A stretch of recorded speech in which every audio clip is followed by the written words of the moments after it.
Good evening, everyone. Call the City Council to order at 8 o'clock on Monday, September 13th, 2021. Please join me in the Pledge of Allegiance.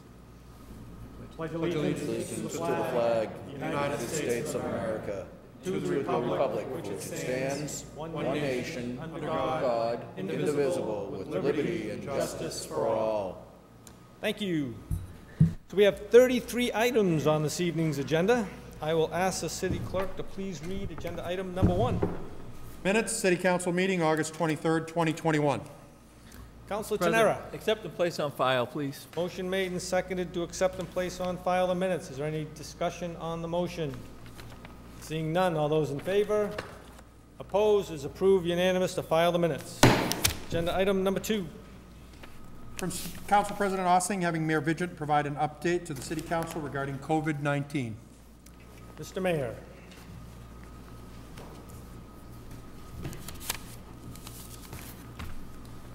Thank you, Mr. President, members.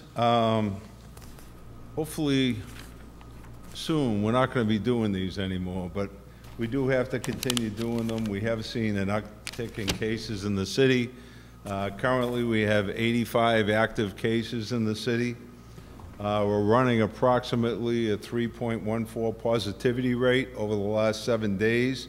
This is declining from what it had been, but I don't think as many people are being tested, so we're not, you know, the percentage is a little bit higher than we would expect. We have 4 cases in the hospital right now. It's been averaging about 3 over the last couple of weeks. We've gotten as high as 6, and a couple days we didn't have any, so it's been fluctuating between 0 and 6 for the last couple of weeks. So that's been pretty good. One of those cases is a breakthrough case, which means they had been vaccinated in the past. So we're seeing a few of those pop through, but again, it's not the severity in the breakthrough cases that we were seeing in the past. So that's important to note. The Stop the Spread continues up the hospital Monday, Tuesday, and Thursday. They don't do it on holidays, so this week it was last week it was only Tuesday and Thursday, but they are getting some activity up there now. And then last thing is we're still on track, hopefully, to take a look at the mask situation in the schools. Although it's been running pretty well, the DPH has come out and said if 80% of the students are vaccinated, they can remove their masks. So at this point, we're not really pushing it with the students to give them that, you know, big bar, because if it doesn't happen and DPH changes their mind, it's a long way from now until October 1st. So we're hoping that that stays in place and DPH feels comfortable in doing that. And we're going to make another push up at the schools. We had 1 vaccination clinic the other day. We have 1 at the middle school coming up, and then we are having 1 down at the Food Truck Festival this weekend. So if anyone's down at the Food Truck Festival, come down, have a sandwich, have a beer, and get vaccinated. All in the same place. Nothing better than this. And it is flu season coming up, so we are starting to announce our flu shot clinics. We'll be starting the end of September over at the Senior Center for people over 60 years old. That's, I believe, going to be on September 22nd. We're going to be going up to 240 Main Street for all our Housing Authority residents on October 5th. And October 13th, City Hall employees will be vaccinated. And then on the 19th, we'll go back to the Senior Center for any other city residents that would like to have the flu shot. And we're working right now on piggybacking that with vaccines. So that's kind of up in the air at this point. But trying to get into some of the routines that we've had in the past. So with that, Mr. President, I'll open up for any questions. Are there any questions from the councilors for the mayor? Councilor Orem. Thank you, Mr. President. Thank you, Mr. Mayor. Question I had before is obviously our own staff. Might it be our workers Or might it be the teachers? Yep, Starting to hear on national news, parents want to know if those teachers are vaccinated. right. Do you know, I was very happy to hear on October 13th, you're having a clinic for the employees. My question is, how about for the teachers? Are they all vaccinated, or are we going to try to promote more vaccination within our teachers? No, we have a very high percentage. I mean, citywide right now, we're running about 73%, and we're creeping up a little more from that. So we're moving in the right direction, and it's across all the age groups. Right now, it's more of the younger kids that are having the issues with COVID, obviously because they're not vaccinated, but that's where we're seeing our biggest percentage. So that's until they have a vaccination approved, which at this point they don't. You know, we're still up in the air as far as boosters go and when that's going to be available and what that means, and then the students being vaccinated. But we're not doing any mandates. We're doing a lot of encouragement and pushing people as much as we can. Well, Ned, I like the encouragement. That's great. The October 13th clinic for employees, is that both for school employees and city employees? Yeah, he works at, it's actually city employees. I shouldn't have said city hall employees if I did. City employees. But it's city employees, and they come through the building all day long, you know, just getting the flu shots. And I'm glad you brought up the flu season, Mr. Mayor, because we have got to be cognizant of how we prevented the flu last year by following the practices we followed, social distancing, wearing a mask, and so forth. So keep getting that word out, and I'm glad to hear you're ahead of it with the flu season as well, and hopefully the Board of Health will take on that as they have in years past with the flu vaccinations and so forth. No, John, his team, and the board down there do a fantastic job, and I think last year they took all the people that had the flu and classified them as COVID, but that's just my opinion. Well, whatever the case may be, I'm glad you're promoting the flu vaccinations and employee vaccinations for COVID. Thank you. Thank you, Council Orem. Any other councilors with questions for the mayor? Council Perlman. Thank you, Mr. President, and thank you, Mayor, for coming down. I'm curious, I know maybe the last update you talked about the return to have remote access for the public, and I'm curious if your office has worked on that yet or what the future might hold, since I know some residents might still be uncomfortable coming to public meetings and would like to participate remotely. I'm sorry, I didn't. Members of the I public couldn't hear you through the. Members of the public participating remotely in meetings. Yeah. Is there going to be some further guidance from you about whether that will be returning for the public meetings? Yeah, at this point, we have no intent on going with remote meetings. We're taping the meetings at this point, so everyone can watch them on the city website after the fact. Hopefully, we go to the point where people can watch it actively live with no interaction. If they want to interact, they have to come to the meeting, but at this point, we're not going back to virtual meetings. Will there be an opportunity for the public to participate remotely in an in-person meeting?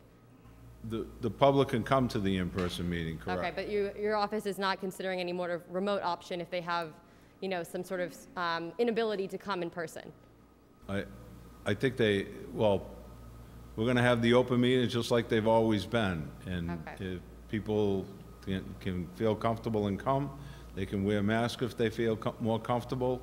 Some boards are wearing masks all the time. So it depends on the group, and they make a decision one way or the other. But the virtual meeting for interacting will not happen right now. Okay, thank you. Yeah. Thank you, Council Perlman. Anyone else? Okay, Mr. Mayor, thank you very much for the update. Thank you all very much. With that, we'll move on to agenda item number 3. Now is the time for the public hearing on the petition for Massachusetts Electric and Verizon New England to install a new jointly owned pole, number 15-5, and permission for National Grid to install 3 50K transformers and underground riser perm connection to a customer at 121 Bolton Street, order number 21-100-8373. And in addition, we have a communication from the city engineer, Thomas DePercio, recommended conditions for the petition for Massachusetts Electric and Verizon New England at 121 Bolton. Okay, this public hearing will be conducted in 4 stages. First, the public speaking in favor, starting with the applicant. Second, questions from the public. Third, questions or public speaking in opposition. And fourth, questions from the city councilors. And I would ask any member of the public speaking to please state their name and address. So with that, we'll start with public speaking in favor, starting with the applicant. Good evening, Council President and members of the Council. My name is Bob Moran. I'm a community manager with National Grid, and I am Marlborough's community manager. I've worked with a number of you on individual issues, and I have some experience and background involved in the petition that we're going to talk with you about tonight. So I will introduce Al Galvin, who's the designer. Thank you, Mr. Rand. Mr. Galvin? Al Galvin, designer out of the Hopedale office. This job is in regards to a new three-phase service for a gas station. Going underground to a pole. In this situation, we needed to install a new pole because the current setup out there has other equipment on the poles in that vicinity that we couldn't find different areas to move them around to. So we elected to go with a new installed pole. They can install an underground riser to that, and we'll connect them up with three-phase service from there. Okay, that's it. Thank you, Mr. Galvin. Any other members of the public speaking in favor?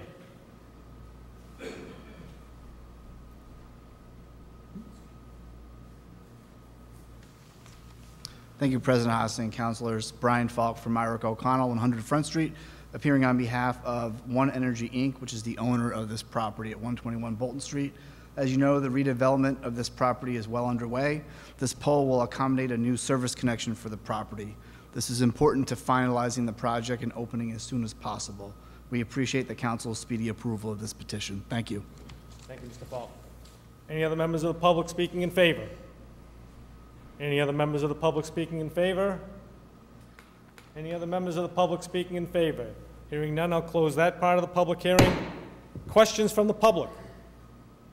Any members of the public have any questions? Questions from the public? Any questions from the public? Hearing none, I'll close that part of the public hearing. Public speaking in opposition? Any members of the public speaking in opposition? Any members of the public speaking in opposition? Public speaking in opposition? Hearing none, I'll close that part of the public hearing. Questions from the city councilors? Any questions from the city councilors? Councilor Oram. And I'll yield to the Chair of Public Services if he so wishes, but Tom DePercio, our city engineer, points out two very important factors here. Another pole in the sidewalk, possibly maybe looking at a transformer on a pad. Have you seen his comments, and have you considered what he's asking? I'll take that question. Thank you, Councilor. Yes, I did speak with Tom DePercio at some length about the option of a pad mount transformer, which would actually still require a pole, and it would place a pad mount system with oil containment on the property. It would be very tricky to locate and far more expensive, and it wouldn't avoid an additional pole. So we did consider that, and I think he's in a planning board meeting at this time, but the result of the conversation was he understood that we did need an additional pole to provide service to this customer. And if I may, through you, Mr. President, to the Speaker, is there a chance that pole can be off the sidewalk? No, the pole needs to be in line with the wires that go overhead. So okay. I was thinking you could get an easement from One Energy, who's very anxious to see this done. They are, I respect that from what the previous attorney just said. Mm-hmm. But at the same time, I'm trying to go with what Tom's trying to indicate here, that we don't want more telephone poles in the sidewalks. It's difficult for them to plow. That's a plowable sidewalk due to the schools. So I know this will probably go to public service. I would ask you work with Tom DePercio and Public Services to get the best resolution for this situation. We will. Thank you, yes. Thank you, Mr. President. Thank you, Councilor Oram. Councilor Navin. Thank you, Mr. President. Thank you for this presentation. I would echo some of those sentiments from Councilor Oram. It would obviously be nice to see a few less poles. However, you need to provide the services, so I understand that. Can you just specify where the exact location is going to be on this new one, and then will there be any other work happening on any of the poles traveling up along the site on Bolton Street? Some of those poles just seem to be at an angle, and I don't know if that's just the pitch of it, but I know sometimes when I'm driving up Bolton Street, some of those wire poles seem to be leaning a little bit towards the street. So just curious about that. Thank you. Yeah, the pole that we're proposing to put in will be approximately 20 feet. I think it's to the north from the existing pole, 20 feet away from the pole that has a junction that goes up Tremont Street.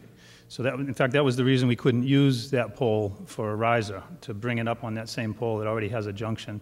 And in terms of working clearances on a structure like that, you can't get a junction and a primary riser on the same pole. So therefore, we needed the other one. It's about 20 feet, and it'll be right in line with the existing structures that are there now. Thank you. Yep. Thank you, Councilor Navin. Any other questions from the councilors? Councilor Landers. Oh, thank you, Mr. President. I'd like to take this opportunity, first of all, Councilor Orem, invite you to the public service meeting. I'm going to have it as soon as possible. Likewise, Councilor Navin. In fact, all councilors, come. You know, this is a topic that we have to really talk about, and we also want to move on it. So I'm not going to, you know, delay anything. I'm just surprised that you brought up so much tonight. Usually we'd have that type of discussion, Councilor Orem, in subcommittee. But, Mr. President, I will schedule as soon as possible a meeting of public service. I have 2 or 3, 4, 5 other items that we want to get moving on too. And certainly this will be here. We'll set it up that we have plenty of time to talk about it, draw our diagrams, take our pitch, you know, and answer the concerns that people have. That's all, Mr. President. Thank you, Councilor Landers. Any other comments? Councilor Orem. Yeah, no, and I agree with Councilor Landers. I think you just mentioned too, some diagrams and some visuals would be helpful before your meeting, your subcommittee meeting, to have in our hands beforehand, so when you do have your meeting, we'll be even more versed. I'm going off what our city engineer noted in our packet. Oh, I've had conversations with the city engineer already, Mr. Councilor. Yep, no, Councilor. We'll talk. I can talk sidebar afterwards, but by all means, and thank you for the invite. Thank you, Mr. Thank you, President. I Councilor hope you're there. Any other comments or questions from the councilors? Questions from the councilors? Questions from the councilors? Seeing none, I close that part of the public hearing and the entire public hearing. This item is in the Public Services Committee. Agenda item number 4. Now is the time for the public hearing on the petition for Massachusetts Electric and Verizon New England to install a new jointly owned pole number 1515 at 181 Cedar Hill Street, order number 21-100-8374. Again, similar to the last one, this public hearing will be conducted in 4 stages. Public speaking in favor, starting with the applicant, questions from the public speaking in opposition, and questions from the city councilors. So I'll open the first part of the public hearing with the public speaking in favor, starting with the applicant. Mr. Galvin? Yes, I would actually like to ask for a continuance on this one to the 27th due to a slight discrepancy in the paperwork. I just wanted to verify that we're talking about the right pole, the right location. Okay, I'll look for the council. Can I entertain a motion to continue to the September 27th for the public hearing? Everybody good? All right, so we will continue this public hearing until September 27th.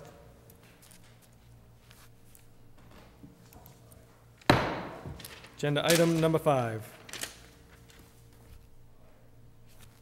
Now is the time for the public hearing on the petition for Massachusetts Electric to replace direct buried cable with cable and conduit using directional drill method on Fereckia Drive, order number 21-100-8375.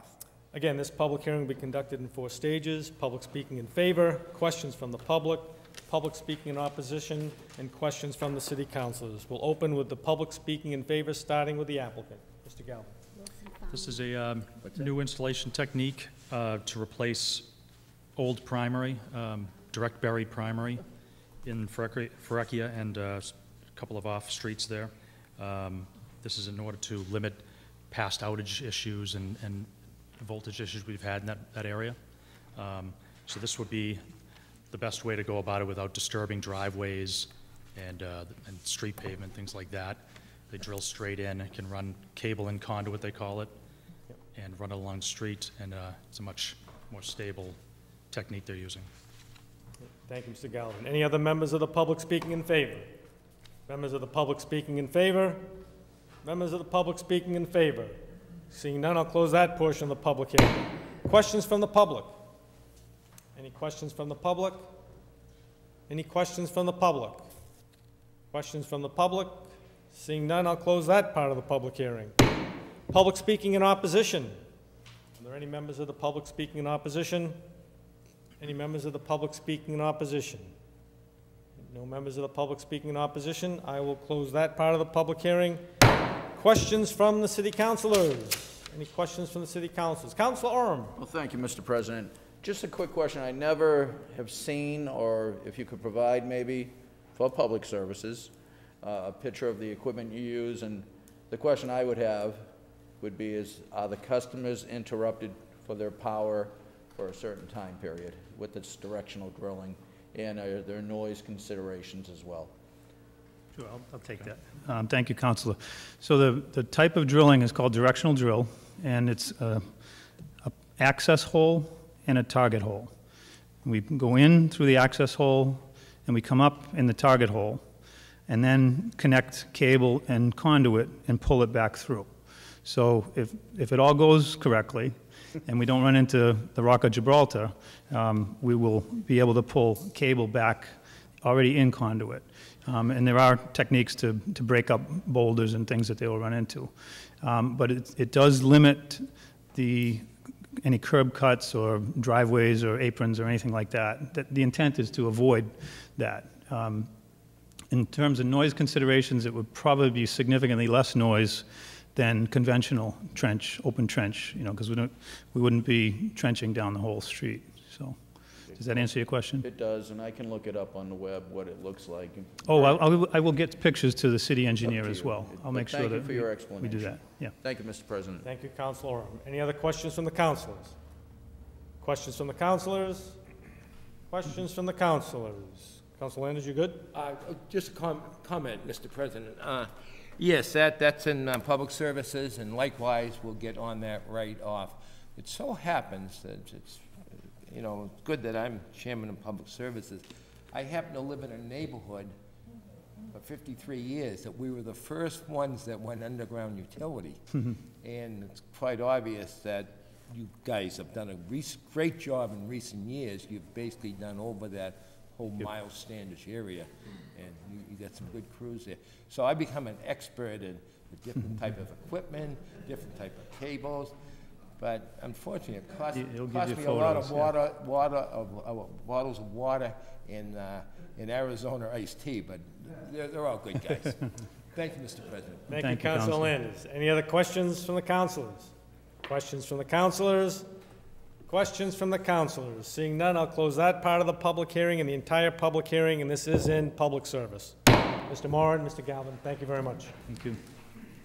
We will move on to agenda item number 6. Communication from Councilor Ossling and Councilor Tenera, regarding municipal aggregation, September 2021 update. Councilor Tenera. Mr. President, thank you very much. Just a couple of notes before I accept.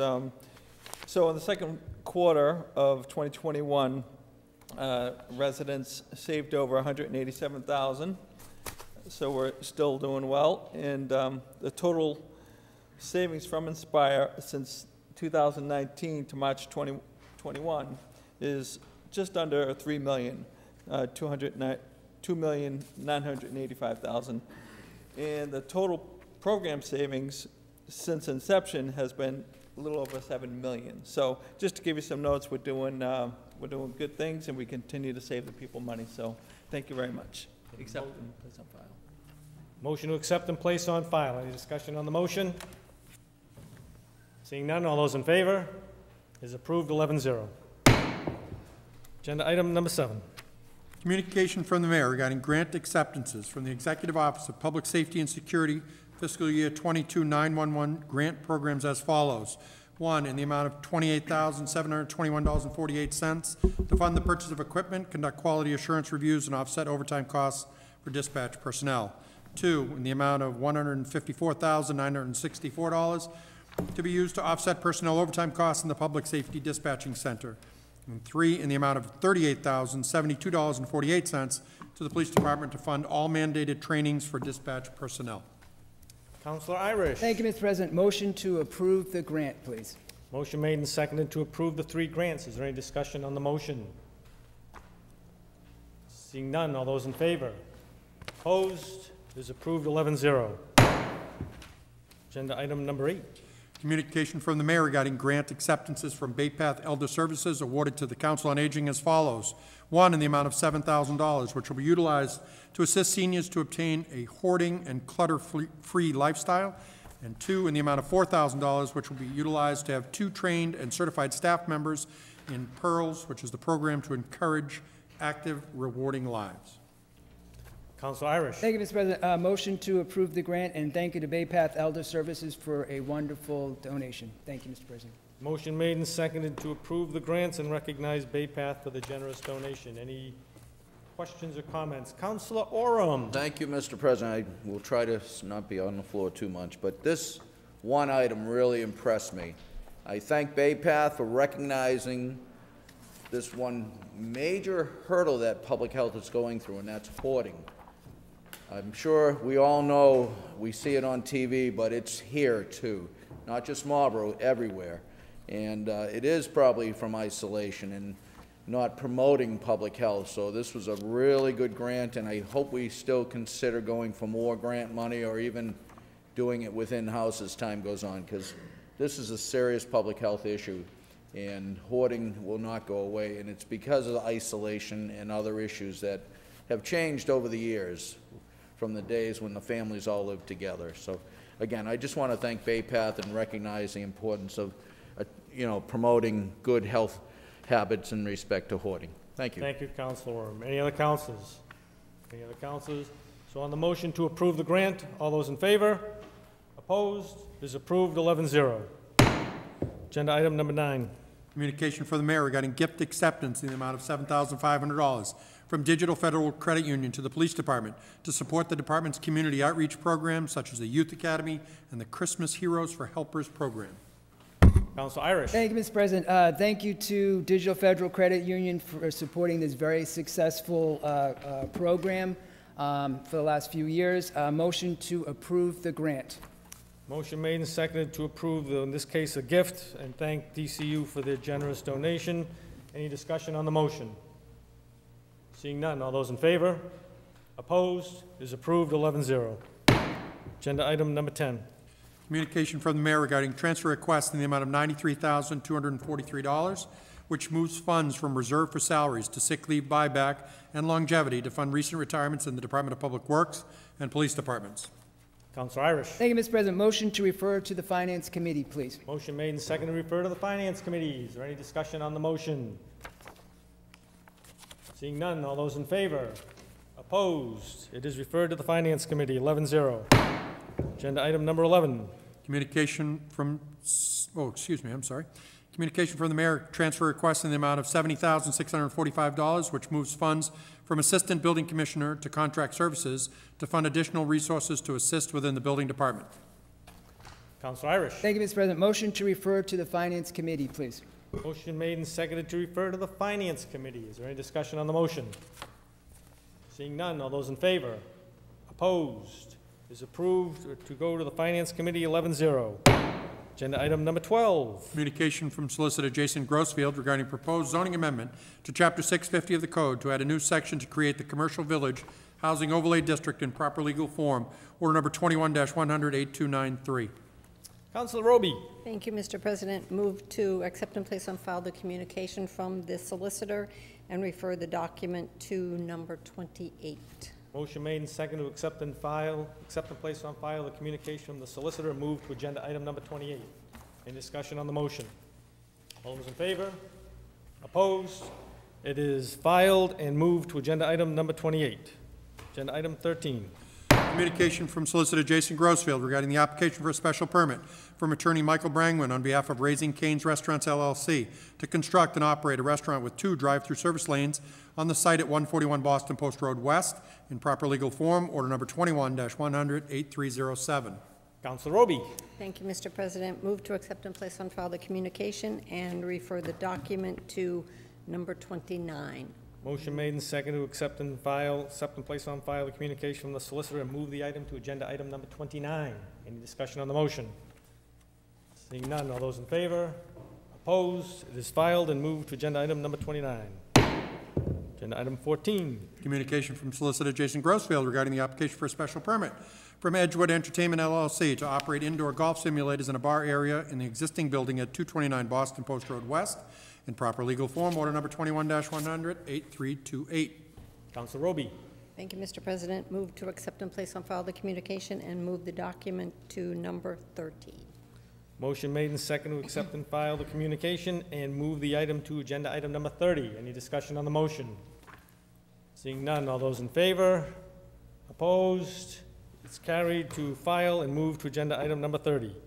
Agenda item number 15. Communication from Solicitor Jason Grossfield regarding the application for a special permit from Attorney Brian Falk on behalf of De Silva Landscaping, Inc. to construct and operate a landscaper's yard at the Airport Industrial Park, 685 Farm Road, Unit 17, in proper legal form. Order number 21-100, 8345. Councilor Roby. Thank you, Mr. President. Move to accept and place on file the communication and move the item to number 31 on the agenda. Motion's made and seconded to file the communication and move the item to agenda item number 31. Any discussion on the motion? Seeing none, all those in favor? Opposed? It is approved to file the item and move to agenda item number 31. Agenda item 16. Communication from Solicitor Jason Grossfield regarding the application for a special permit from Attorney Brian Falk on behalf of Lorval Masonry, LLC, to construct and operate a contractor's yard at the Airport Industrial Park, 685 Farm Road, Unit 18, in proper legal form. Order number 21-100, 8346. Councilor Roby. Thank you, Mr. President. Move to accept and place on file the communication and move the item to agenda number 32 on the agenda.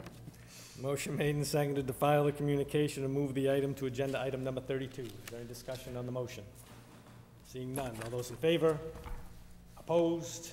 It is approved to file and move to agenda item number 32. Agenda item 17. Communication from Solicitor Jason Grossfield regarding the application for site plan review from Attorney Brian Falk on behalf of Global Montello Group Corp. to add a patio with seating next to its newly renovated convenience store within the Wayside District, 656 Boston Post Road East, in proper legal form. Order number 21-100, 8353. Councilor Roby. Thank you, Mr. President. Move to accept and place on file the communication and move this to agenda number 33. Motion made and seconded to file the communication and move the item to agenda item number 33. Is there any discussion on the motion? Seeing none, all those in favor? Opposed? It is unanimously approved to file the communication and move to agenda item number 33.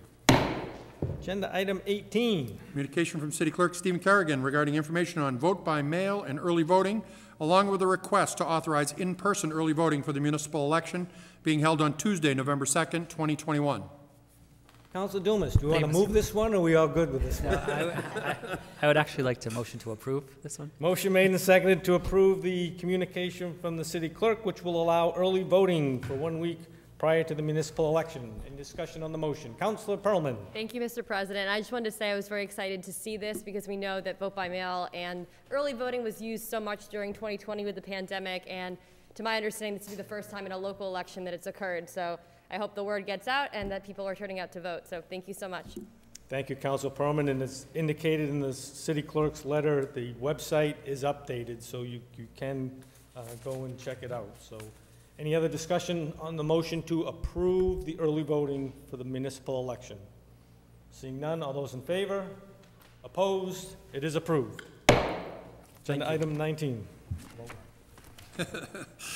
Petition from Crown Castle NG East LLC to install underground conduit on Crowley Drive and Fitchburg Street. Councilor Landers. Thank you, Mr. President. Please refer to Public Service Committee, and also, Mr. President, set a date for the public hearing. Motion made and seconded to refer to the Public Services Committee, and we'll set a public hearing for September 27th? Sir.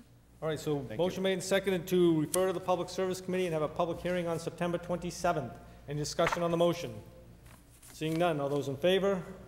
It is approved 11-0 to send to public service and set a public hearing for 9/27. Agenda item number 20. Communication from the Executive Office of Housing and Economic Development regarding a request for an advisory opinion on eligible location of proposed commercial village housing overlay district. Councilor Roby. Thank you, Mr. President. Move to accept and place on file the communication. Motion made and seconded to accept and place on file the communication. Is there any discussion on the motion? Seeing none, all those in favor? Opposed? It is approved 11-0 to file the communication. Agenda item 21. Communication from Central Mass Mosquito Control Project regarding personnel will be in the community responding to residents' concerns about mosquitoes on various dates in September 2021. Councilor Oram. Oh, thank you. I'm going to be known as the mosquito counselor if this keeps up. But anyways. Keeping us safe, Mr. Oram. They just want to notify us that their routine Mondays usually have been on, let's see, the 9th. I'm looking at the wrong calendar, but they come out every week routinely in the summer months. That's the Central Mass Mosquito Control Program. Now that we're coming into cooler nights, they stopped that program, and hopefully we won't have to do any further spraying or whatever. Right now it's by residents' request, but let's hope for the best. Let's hope. Right now, Triple E and West Nile virus especially, there's some scattered around there, out there in Massachusetts, but not Triple E. So hopefully we'll end this year without any major issues. Thank you. And I presume the clerk is going to put it on his website. Yes, thank you. So you want to file the communication? Accept, place on file, as well as have the clerk posted on the web. Motion made and seconded to accept and place on file the communication and have the clerk post appropriately. Is that the right way to say it? Will do, sir. Yes. Any discussion on the motion? Seeing none, all those in favor? Opposed? It is approved 11-0 to file and have the clerk post. Agenda item 22. Communication from Scott Weiss of Gutierrez Company regarding the proposed Commercial Village Housing Overlay District Order number 21-100-8293. Councilor Roby. Thank you, Mr. President. Move to accept and place on file the communication. Motion made and seconded to accept and place on file the communication. Is there any discussion on the motion? Seeing none, all those in favor? Opposed? The communication is filed 11-0. Agenda item 23. My apologies in advance if I mispronounced the name. Communication from Michelle Guanino and Michael Tutterman regarding a request to transfer name and renew for an additional 5-year term the license for parking by the owners of 56 Emmett Street. Councilor Tenera. Mr. President, refer to legislative and legal. Motion made and seconded to refer to the Legal and Legislative Committee. Any discussion on the motion? Seeing none, all those in favor? Opposed? It is approved to send to Legal and Legislative by a vote of 11-0. Agenda item 24. Communication from various residents in opposition to the application for a special permit to build a multifamily residential project in the business district to be known as Walcott Heritage Farms, 339 Boston Post Road East, order number 2021-100-7995. Councilor Roby. Thank you, Mr. President. Move to accept and place on file the communications. Motion made and seconded to accept and place on file the communications. Is there any discussion on the motion? Hearing none. All those in favor? Opposed? The communications are filed. 11-0. 25. Application for a special permit from Attorney Brian Falk on behalf of Aubuchon Realty Company, Inc. for 2 drive-through facilities associated with a new Starbucks and a bank at the Wayside Crossing Plaza, 661 Boston Post Road East. Councilor Roby. Thank you, Mr. President. Move to refer to Urban Affairs, set a public hearing date. Are we going with October 4th? Correct. And to advertise. Motion made and seconded to refer to the Urban Affairs Committee, set a public hearing for October 4th, and to advertise. Is there any discussion on the motion? Seeing none, all those in favor? Opposed? It is approved 11-0 to send to Urban, set a public hearing for October 4th, and to advertise. Minutes. Minutes of boards, commissions, and committees. Mr. President. Councilor Doucette. Thank you very much, Mr. President. Motion to accept on file the minutes of the board, commissions, and committees. Motion's been made and seconded to accept and place on file the minutes. Any discussion on the motion? Hearing none. All those in favor? Opposed? The minutes are filed 11-0. Agenda item 27. Claims. Mr. President. Councilor Doucette. Thank you very much. Motion to submit claims to legal. Motion's made and seconded to send the claims to the legal department. Any discussion on the motion? Seeing none. All those in favor? Opposed? The claims are sent to the legal department by a vote of 11-0. Reports of committees. Councilor Landers. Thank you, Mr. President. Public Service Committee met on September 8th, and we took up 3 items. The first council order was 1008355, an application submitted on behalf of Selco for pole number 7 within the public right-of-way at 123 Boston Post Road. This would be the, the wireless, the new concept, or not new, we've had it around for a while, that would be installed on pole number 7 right in front of the Embassy Suites there.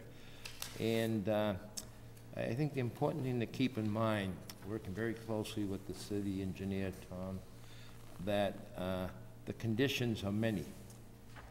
Okay, and in fact, you'll find as I make this presentation, the conditions are the same in all three items. But the Department of Public Works, especially Tom DePercio, has a good handle on this. So, in working with Selco and the lawyers, these things will go pretty well.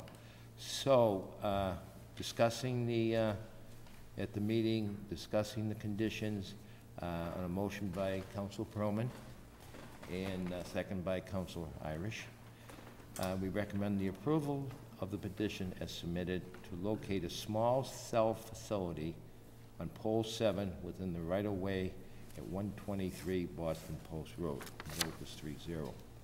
And Mr. President, what I'd like to do is discuss the other three items and then vote on all three. Would that be fine with you? That's perfect. Okay, the second order was order number 1008356, an application by Southco again to insulate, for installing on pole 1 right on the Boston Post Road 493. It's actually on Boundary Street. Sometimes you gotta go looking for these. And likewise, it follows the same condition that I mentioned in the previous item. And on a motion by Councilor Irish this time, second by Councilor Perlman, we recommend the approval of the petition as submitted to locate a small cell facility on pole 1 within the public right-of-way at 493 Boston Post Road.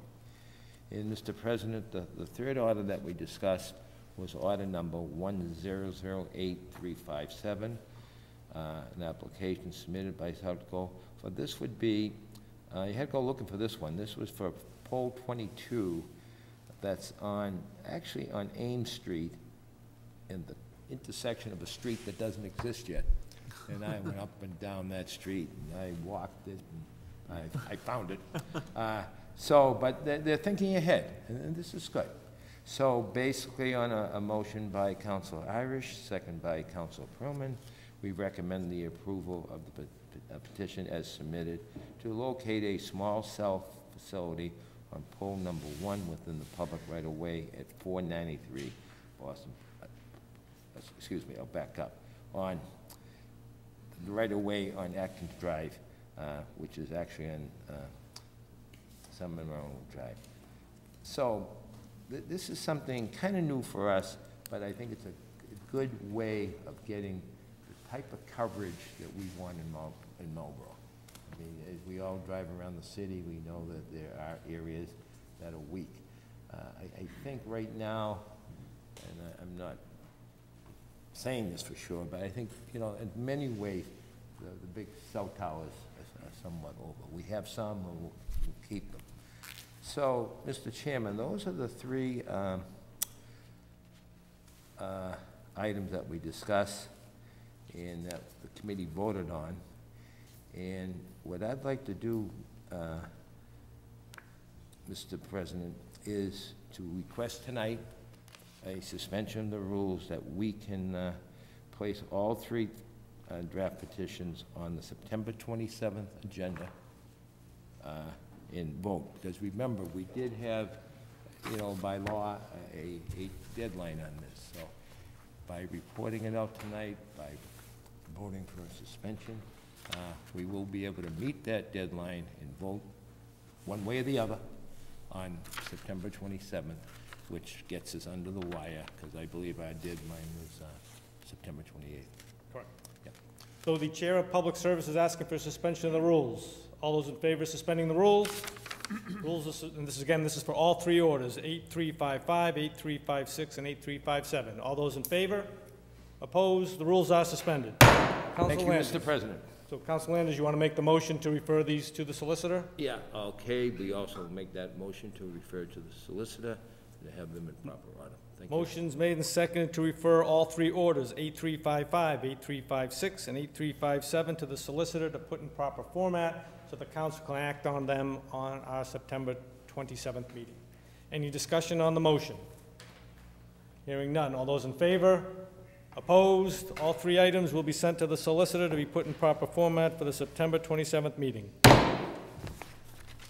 Agenda item number 28. Order number 21-100, 8293C, proposed amendment to the zoning code, chapter 650, by adding a new section to create the Commercial Village Overlay District. This matter was removed from the Urban Affairs Committee at the prior meeting.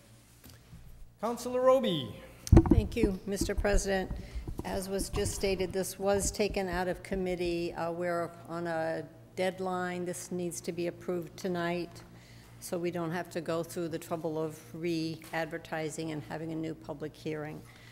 I did send the City Council a document for an amendment that I'm going to make tonight, but I'm actually going to amend my suggested amendment after we got a communication from Attorney Weiss on my request to amend, and then talk to the City Building Commissioner. In the code, there's actually in 655 under definitions, it describes a story as 15 feet in height. So with that information, it was a suggestion of the building commissioner that we use 15 feet. And he recommended, even though it is in the code, it's in a place that's hard to find, and having it in this document would just be a smarter place for it to be. So I'm going to move to amend F dimensional requirements number 7 to add the following after 3 stories, the words or 45 feet in height, and add the following after 2 1/2 stories, the words or 38 feet. So it would read dimensional requirements number 7, maximum building height in a CV housing overlay shall not exceed 3 stories or 36 feet in height. A structure located within 50 feet from the property line of a directly abutting parcel in a residentially zoned district shall not exceed 2 1/2 stories or 38 feet.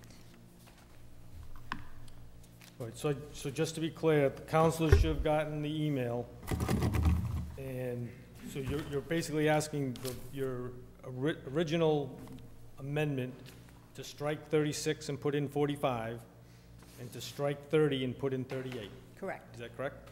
Everybody good? Understand that? So motion made and seconded to amend item F of this proposed zoning change to include height dimensions that now will replace the item 36 with 45 and the item 30 with the item with the number of 38. Everybody clear on that? Again, this is just the amendment. Motion's been made and seconded to amend the zoning ordinance as indicated by Councilor Roby's communication. Any discussion on the motion? Hearing none, all those in favor of the amendment? The amendment is approved, 11-0. Councilor Roby. Thank you, Mr. President. So there is no recommendation from the committee as it was removed from committee, but we did spend a lot of time making some changes, including changing a little bit one that was just approved by the council. We did receive another letter from Attorney Weiss urging us to approve this. We did get the planning board's recommendation to deny. This was before the city council a few years ago. The same information was given. The planning board had recommended denying that. I am hoping that the council will not approve this. However, to make it easier on everybody and to understand, I'm going to move to approve and hope that, as was stated in the letter that we got from the solicitor, we did ask for an opinion. We were told that this will take 6 votes versus our typical 8 votes. So keep that in mind. This is a code change, so it needs to go through the 4 stages. Thank you, Move to approve. Motion made and seconded to approve the zoning change as amended, correct? Councilor Roby? As amended, right? All right, so again, just to remind the councilors, we now will open it up for discussion, and as indicated in the solicitor's letter to the council, this requires 6 votes instead of the normal 8 for a zoning change. So it has to go through the 4 stages, all right? And I'm just going to reiterate the 4 stages so that you're not taken aback when I read them. All those in favor of suspending the first reading and approving the second, we then take a vote. All right? If there's 6 votes in the affirmative, we move on. If there's not 6 votes in the affirmative, the item is then not approved, and we move on to the next item on the agenda. So now, the motion's been made and seconded to amend. I will now open it up to the councilors to discuss the zoning amendment. Councilor Dumas. Thank you, Mr. President. So obviously representing Ward 3, I will not be supporting this tonight. I think the timing is just not the correct time. Also with the long history of this project coming before City Council, and then not having it go through, and then the developer wanting to do a subdivision plan with the planning board, having them go through those for months and months and months, getting that approval by right, and then coming before us again and doing the same project that they wanted to do years ago. Anytime there's an overlay district, I always get a little concerned when constituents are not notified. I think this is, I know the intent is not by the developer to sneak this underneath the rug, but it just feels that way with the bait and switch of the division and then now of this. I know, like I said, it's not the developer's intention to do that. It just doesn't feel very fluid and smooth to me. It just feels a little forced, especially with all the communication coming through. And given with the timeline of the fire station and a lot of development that is happening in that area, I just don't think that right now is the correct time. I will obviously leave this open for the years to come, whether I'm here or not. But as of this day, right now, I cannot support this project. Thank you. Thank you, Councilor Dumas. Any other councilors? Any other councilors? Any other councilors? Councilor Doucette. Thank you very much, Mr. President. This is one that I have a hard time supporting as well. I think that you know, there is an opportunity somehow to develop that property, but I don't think this is the appropriate project at this time. So I will not be supporting it either. So, thank you. Thank you, Councilor Doucette. Any other councilors? Any other councilors? Okay, so the motion, again, just to reiterate, to remind everyone what they're voting on, the motion is to approve the zoning amendment. It requires 6 affirmative votes. We will go through the 4 stages. If the first stage does not pass, the item is defeated. If the first stage passes, we move on to the second stage. Everybody clear what they're voting on? Okay, so with that, all those in favor of suspending the first reading and approving the second reading? All those in favor? Got 1 in favor. It does not carry. The item is defeated. Agenda item 29.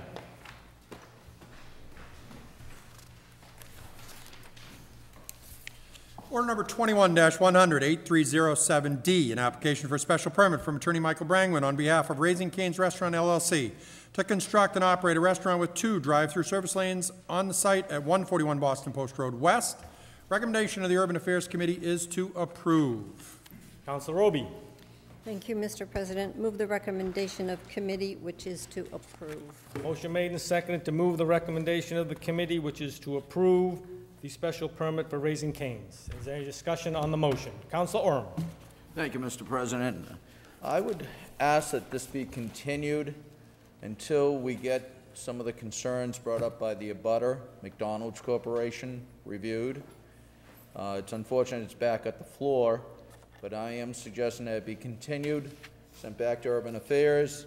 Hopefully they can meet with the 2 parties, resolve any of the concerns brought up and ideas, as we've seen from the other party, McDonald's Corporation. So I cannot support this tonight based on that, and I would support a continuation to refer it back to Urban Affairs. There's a motion to refer back to Urban Affairs. Is there a second? Hearing none. On the motion to approve the special permit for Raising Cane's, any other discussion on the motion? Councilor Roby. Thank you, Mr. President. Just to reiterate, there was a letter received by McDonald's when we discussed this at Urban Affairs. The committee felt that their concerns may be valid, but were actually not something that were proper for a special permit, but were better served in discussion with site plan when they do the final site plan of the project. Site plan did have a lot of discussion on this site. lots of questions, lots of concerns. They did approve a preliminary design for the site, and then we heard from McDonald's after that happened and we had the document. So I think that there will be an opportunity for some discussion at site plan to talk about the letter, but I do not feel any of their concerns are appropriate for the actual special permit document, and I hope that the council approves this tonight. Thank you. Thank you, Councilor Roby. Any other discussion on the approval of the special permit? Any other discussion? Hearing none, I'll ask the clerk to read the conditions. City Council, pursuant to its authority under Massachusetts General Laws, Chapter 40A, and the zoning ordinance of the City of Marlborough, hereby grants the applicant a special permit to construct a restaurant with dual drive-through service lanes, as shown on the plans filed, subject to the following conditions, which conditions shall be binding on the applicant, its successors, and/or assigns. 1, construction in accordance with applicable laws. Construction of all structures on the site will be in accordance with all applicable building codes and zoning regulations in effect in the City of Marlborough and the Commonwealth of Massachusetts, and shall be built according to the plans as may be amended during site plan review. 2, site plan review. The issuance of the special permit is further subject to detailed site plan review in accordance with the City of Marlborough Site Plan Review Ordinance prior to the issuance of the building permit. Any additional changes, alterations, modifications, or amendments as required during the process of site plan review shall be further conditions attached to the building permit, and no occupancy permit shall be issued until the applicant has complied with all conditions. Subsequent site plan review shall be consistent with the conditions of the special permit and the plans submitted, reviewed and approved by the City Council as a special permit granting authority. Any changes to the plans which alter the traffic patterns or landscaping or reduce the overall green space of the project will require subsequent approval by the City Council. 3, compliance with applicable laws. Applicant, its successor, and/or assigns agrees to comply with all municipal, state, and federal rules, regulations, and ordinances as they may apply to the construction, maintenance, and operation of the applicant's project. 4, signage. The locations and design of signage shall be reviewed and approved by the City of Marlborough during site plan review in accordance with the sign ordinance of the City of Marlborough. It is a further condition that the location of the signage shall not be substantially different than that shown on the plan submitted herewith, allowing, however, for minor changes in the field so as to avoid conflicts with existing city infrastructure. 5, pavement markings and traffic signage. The location and placement of pavement markings and traffic directional signage shall be reviewed and approved by the City of Marlborough during site plan review in accordance with the applicable rules and regulations of the City of Marlborough. 6, no overnight parking. There shall be no overnight parking on the site. 7, landscaping. Applicant, its successors, and/or assigns agrees to maintain the project landscaping substantially in conformance with the plans as submitted to the City Council and/or City Council's Urban Affairs Committee, as may be amended during site plan review. 8, noise. The drive-through shall employ a speaker system of a quality that seeks to minimize the noise emanating from the speaker system and in full compliance with the noise ordinance of the City of Marlborough. The drive-through audio speakers shall also not produce noise at the property line greater than that which would be allowed at the property line in a residential zoning district in accordance with the noise ordinance of the City of Marlborough. 9, incorporation of submissions. All plans, photo renderings, site evaluations, briefs, and other documentation provided by the applicant as part of the application or as amended or revised during the application hearing process before the City Council and/or City Council's Urban Affairs Committee are herein incorporated into and become part of the special permit and become conditions and requirements of the same unless otherwise altered by the City Council. 10, engineering changes. Site Plan Review Committee may make engineering changes to the plan so long as changes do not change the use of the project as approved herein or materially increase the impervious area of the project, reduce the green area, or increase the size of the building as shown on the plans. 11, parking areas. Parking areas shall be swept and maintained by the applicant, its successors, and/or assigns as necessary. Applicant, its successors, and/or assigns shall be responsible for providing, installing, and maintaining all signage or markings required by the Marlborough Traffic Commission. Such signage or markings shall meet the standards of the manual and uniform traffic control devices. 12, hours of operation. The hours of operation for the restaurant will be Sunday through Thursday, 9 a.m. to 1 a.m., and Friday to Saturday, 9 a.m. to 3:30 a.m. The hours of operation for the drive-through facility will be Sunday through Thursday, 9 a.m. to 1 a.m., and Friday and Saturday, 9 a.m. to 3:30 a.m. 13, trenching and staging. All trenching shall be in compliance with Massachusetts law and pursuant to permits issued by the Engineering Division of the City's Department of Public Works. During construction, no vehicle shall be staged on the public ways. 14, recording of decision. In accordance with the provisions of Massachusetts General Law, Chapter 48, Section 11, the applicant and successors and/or assigns at its expense shall record this special permit in the Middlesex South Registry of Deeds. After the city clerk has certified that the 20-day period for appealing the special permit has elapsed with no appeal having been filed, and before the applicant has applied to the building commissioner for a building permit. Upon recording, the applicant shall forthwith provide a copy of the recorded special permit to the City Council office, the building department, and the city solicitor's office. Again, this motion to approve has been made and seconded. Is there any further discussion on the motion to approve the special permit for Raising Cane's? A reminder, it's roll call vote, 8 votes in the affirmative to approve a special permit. Seeing none, I will ask the clerk to call the roll, please. Councilor Roby. Yes. Councilor Dumas. Yes. Councilor Landers. Yes. Councilor Tenera. Yes. Councilor Pearlman. Yes. Councilor Doucette. Yes. Councilor Navin. Yes. Councilor Oram. No. Councilor Wagner. Yes. Councilor Irish. Yes. And Councilor Ossing. Yes. 10 in favor, 1 opposer. The motion to approve the special permit for Raising Cane's is approved, 10 in favor, 1 opposed. Agenda item 30. Order number 21-100, 8328B, an application for a special permit from Edgewood Entertainment LLC to operate an indoor golf simulators and a bar area in the existing building at 229 Boston Post Road West. Recommendation of the Urban Affairs Committee is to approve as amended. Councilor Roby. Thank you, Mr. President. Move the recommendation of committee, which is to approve. Motion made and seconded to approve the recommendation of the committee, which is to approve the special permit. Is there any discussion on the motion? Seeing none, I'll ask the clerk to get water. I'm all set, thank you. I'll ask the clerk to read the conditions.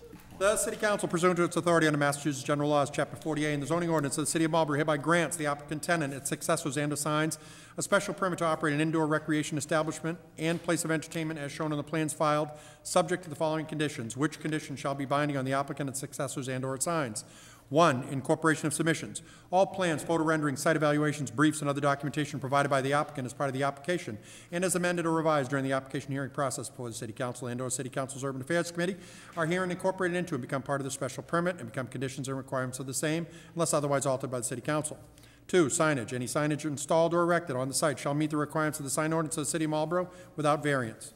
3, compliance with local, state, and federal laws. The applicant tenant agrees to comply with all rules, regulations, and ordinances from the City of Marlborough, the Commonwealth of Massachusetts, and federal government as they may apply to the construction, maintenance of equipment, and operation of the use and public peace and good order if the Chief of Police determines that either the business or the applicant tenant are acting contrary to public peace and good order. The Chief shall notify the applicant in writing and deem corrective measures to be put into effect in 7 days. Upon the failure or inability of the applicant tenant to correct such measures, the police chief may require the applicant tenant to employ 1 or more police detail officers during such hours or days that the police chief, in exercise of his sole discretion, deemed to be necessary for the purpose of correcting the conditions. 4, public peace and good order. Applicant tenant shall obtain appropriate core information regarding all employees of applicant tenant and shall keep the information available for inspection by local police upon request. 5, parking. Per the building commissioner, 40 off-street parking spaces in the plaza are required for the use. 6, hours of operation. The hours of operation of the use shall not be earlier than 7 a.m. or later than 12 a.m. on any day. If the ward counselor, chief of police, or other counselor has not heard of any complaints in a year's time, then the hours of operation can remain the same. Service of alcohol shall not take place earlier than 10 a.m. and shall cease at 12 a.m. Monday through Saturday, and on Sundays shall take place not earlier than 11 a.m. and cease by 12 a.m., and shall be subject to the requirements of the licensing board. 7, limits of use. The proposed use is to provide an indoor recreation area that will include various golf entertainment features and bar area features for playing, training, and entertaining patrons. 8, food preparation. Applicant tenant shall obtain a permit and any other approvals from the Director of the Marlborough Board of Health and pay the accompanying fees. 9, certificate of occupancy required. No use of the premise will be made pursuant to this special permit unless and until a certificate of occupancy has been obtained from the building commissioner. 10, no expansion of use area or change in area configuration. Only the area of Unit 6 containing approximately 9,075 square feet, which has been specified in the plans attached hereto, will be used for the use. To the extent that a substantial increase in or a change in the configuration of the area used for this use is desired, the building commissioner shall determine whether such increase or change constitutes a substantial change of the permitted use. And if no such area increase or configuration change shall be permitted unless and until the special permit has been modified by the City Council. 11, subsequent users. Before any successor tenant uses Unit 6, for the uses allowed in this special permit, the Director of the Marlborough Health Department shall determine in writing that any permit required of applicant tenant and any other permit determined by the Director to be necessary has been obtained. 12, required approval regarding sanitary conditions. Prior to the beginning of operation of the business, the Director of the Marlborough Board of Health Department shall determine in writing that what, if any, special sanitary requirements are necessary to ensure that the facility does not cause unusual health risks to those using the facility or to the public. The Director may later, in writing, amend and/or add to said requirements as he deems necessary. Such determination and any such amendments and/or alterations shall be provided by the Director to the City Council. Any failure to comply with the sanitary requirements shall be a violation of this permit. According to special permit, in accordance with the provisions of Massachusetts General Law, Chapter 48, Section 11, the applicant, tenant, its successors, and/or signs as expense shall record the special permit in the Middlesex South Registry of Deeds after the city clerk has certified that the 20-day period for appealing the special permit has elapsed with no appeal having been filed before the applicant has applied to the building commissioner for a building permit. Upon recording, the applicant shall forthwith provide a copy of the recorded special permit to the City Council office, the building department, and City Solicitor's office. And Sure. all right, there's been a motion made and seconded to approve the special permit for X-Golf Edgewood Entertainment. The clerk has read the conditions. Again, this is a roll call vote, requires 8 votes in the affirmative. Is there any final discussion on the motion to approve the special permit? You all set? I'm good. Okay, I'll ask the clerk to call the roll. Again, the affirmative vote is to approve the special permit. Councilor Perlman. Yes. Councilor Roby. Yes. Councilor Navin. Yes. Councilor Orem. Yes. Councilor Doucette. Yes. Councilor Landers. Yes. Councilor Dumas. Yes. Councilor Tenera. Yes. Councilor Ossing. Yes. Councilor Wagner. Yes. And Councilor Irish. Yes. 11 yeas, sir. The motion to approve the special permit is approved by a vote of 11 in favor, none opposed. It is approved. Agenda item number 31. Order number 21-100, 8345B, application for a special permit from Attorney Brian Falk on behalf of Da Silva Landscaping, Inc., to construct and operate a landscaper's yard at the Airport Industrial Park, 685 Farm Road, Unit 17. Recommendation of the Urban Affairs Committee is to approve with the amended site plan. Councilor Roby. Thank you, Mr. President. Move the recommendation of committee, which is to approve.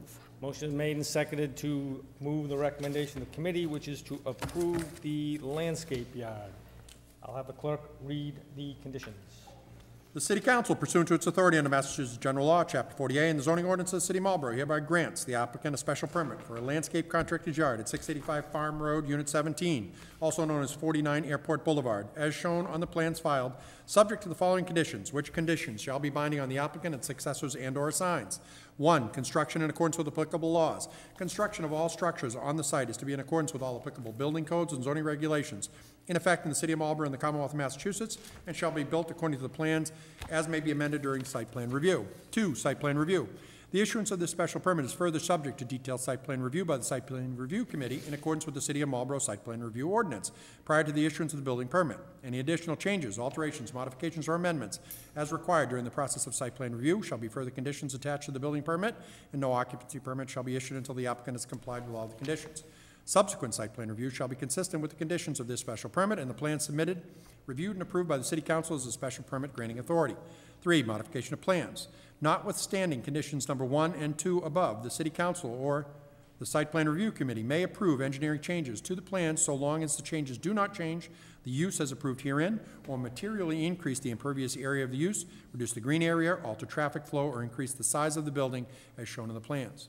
4, incorporation of submissions.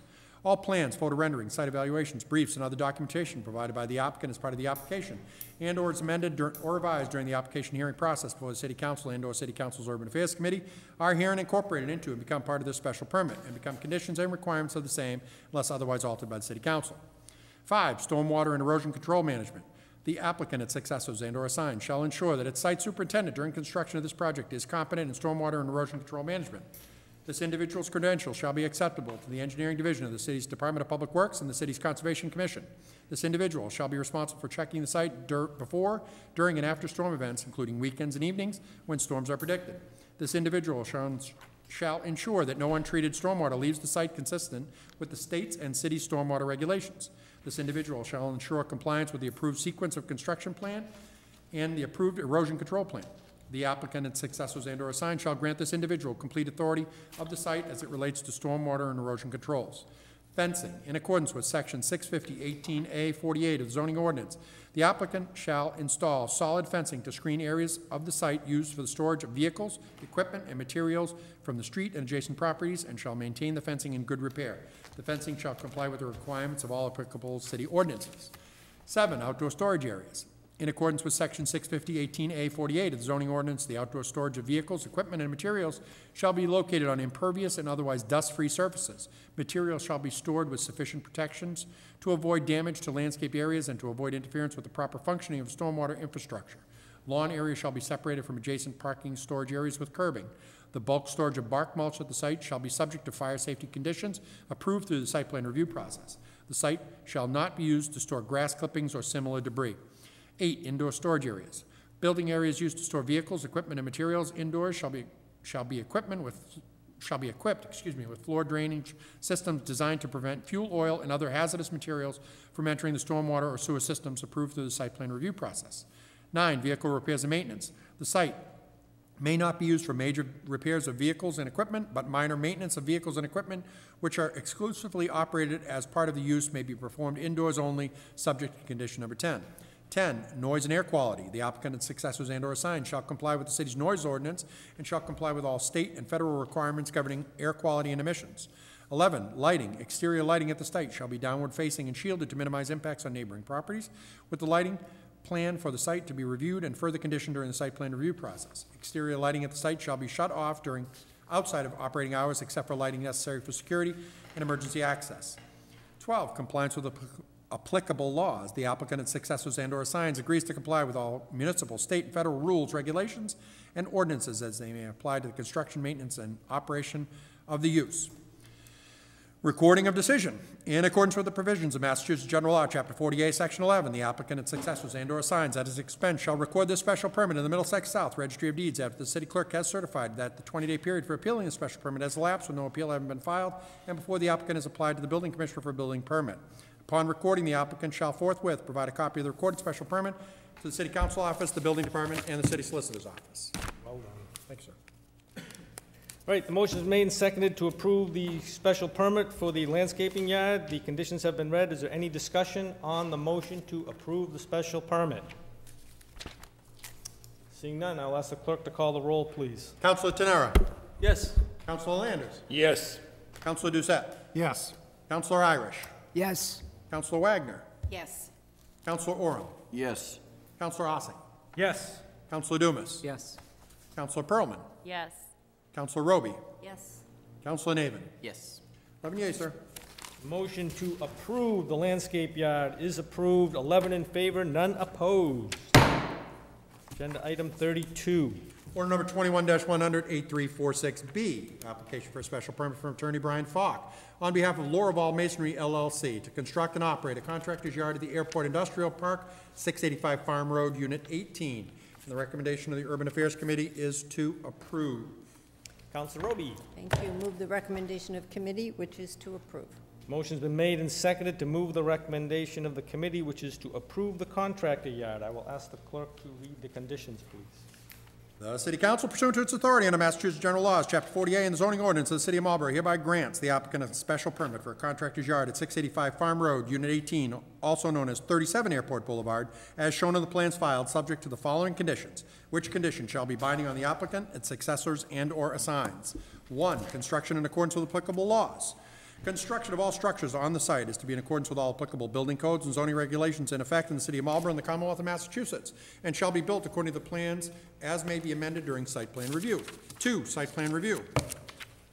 The issuance of the special permit is further subject to detailed site plan review by the Site Plan Review Committee in accordance with the City of Marlborough Site Plan Review Ordinance prior to the issuance of the building permit. Any additional changes, alterations, modifications, or amendments as required during the process of site plan review shall be further conditions attached to the building permit, and no occupancy permit shall be issued until the applicant has complied with all conditions. Subsequent site plan review shall be consistent with the conditions of this special permit and the plan submitted, reviewed, and approved by the City Council as a special permit granting authority. 3. Modification of plans. Notwithstanding conditions number 1 and 2 above, the City Council or the Site Plan Review Committee may approve engineering changes to the plan so long as said changes do not change the use as approved herein or materially increase the impervious area of the use, reduce the green area, alter traffic flow, or increase the size of the building as shown, all as shown on the plans.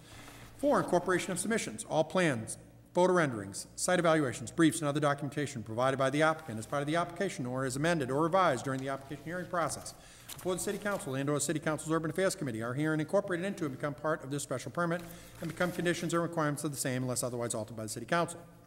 5, stormwater and erosion control management. The applicant, its successors, and/or assigned shall ensure that its site superintendent during construction of this project is competent in stormwater and erosion control management. This individual's credentials shall be acceptable to the Engineering Division of the City's Department of Public Works and the City's Conservation Commission. This individual shall be responsible for checking the site before, during, and after storm events, including weekends and evenings when storms are predicted. This individual shall ensure that no untreated stormwater leaves the site consistent with the state's and city's stormwater regulations. This individual shall ensure compliance with all approved sequence of construction plan and the approved erosion control plan. The applicant, its successors, and/or assigns shall grant this individual complete authority of the site as it relates to stormwater and erosion controls. 6, fencing. In accordance with Section 650-18A-48 of the zoning ordinance, the applicant shall install solid fencing to screen areas of the site used for the storage of vehicles, equipment, and materials from the street and adjacent properties and shall maintain the fencing in good order. The fencing shall comply with all requirements of all applicable city ordinances. 7, outdoor storage areas. In accordance with Section 650-18A-48 of the zoning ordinance, the outdoor storage of vehicles, equipment, and materials shall be located on impervious and otherwise dust-free surfaces. Material shall be stored with sufficient protections to avoid damage to landscaped areas and to avoid interference with the proper functioning of stormwater infrastructure. Lawn areas shall be separated from adjacent parking storage areas with curbing. 8, indoor storage areas. Building areas used to store vehicles, equipment, and materials indoors shall be equipped with floor drainage systems designed to prevent fuel, oil, and other hazardous materials from entering the stormwater or sewer systems approved through the site plan review process. 9, vehicle repairs and maintenance. This site may not be used for major repairs of vehicles and equipment, but minor maintenance of vehicles and equipment which are exclusively operated as part of the use may be performed indoors only, subject to condition number 10. Number 10, noise and air quality. The applicant and successors and/or assigned shall comply with the city's noise ordinance and shall comply with all state and federal requirements governing air quality and emissions.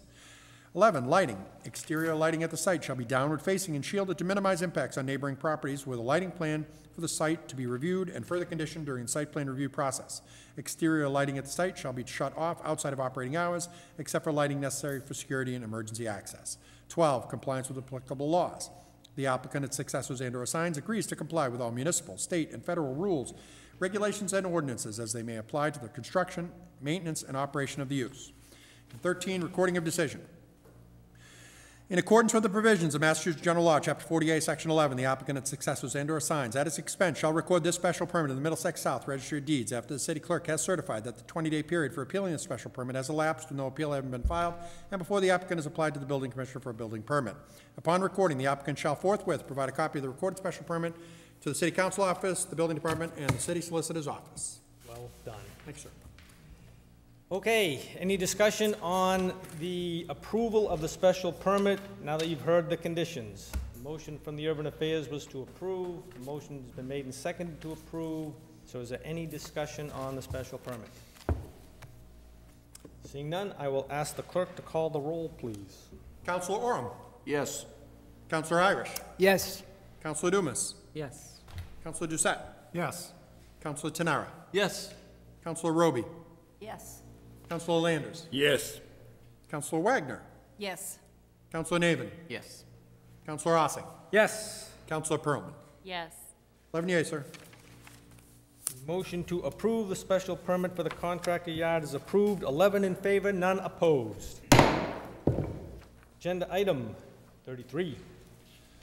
Order number 21-100-8353A, application for site plan review from Attorney Brian Falk on behalf of Global Montello Group Corp. to add a patio with seating next to its newly renovated convenience store within the Wayside District at 656 Boston Post Road East. Recommendation of the Urban Affairs Committee is to approve with conditions as amended. Councilor Roby.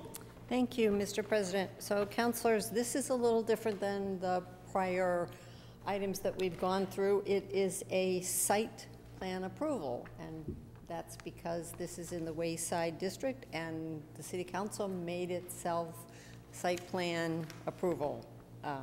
So I believe it just takes a simple vote. There doesn't need to be a roll call, and there doesn't need to be any reading by the city clerk. Oh. He can rest. Really? So- I was looking forward to it. That's disappointing. Move the recommendation of the committee, which is to approve. Motion made and seconded to move the recommendation of the Urban Affairs Committee, which is to approve the site plan as submitted, or as amended. Any discussion on the motion? Councilor Doucette. Thank you very much, Mr. President. I have to admit, the work that these folks have done to actually integrate it into the trail that's behind it, so it really does help the community in that area and opens up the whole back area. So looking forward to actually exploring that part of the area. Thank you. Thank you, Councilor Doucette. Any other councilors? Any other councilors? Hearing none, again, this is a site plan. It's just a regular vote. There's majority rules.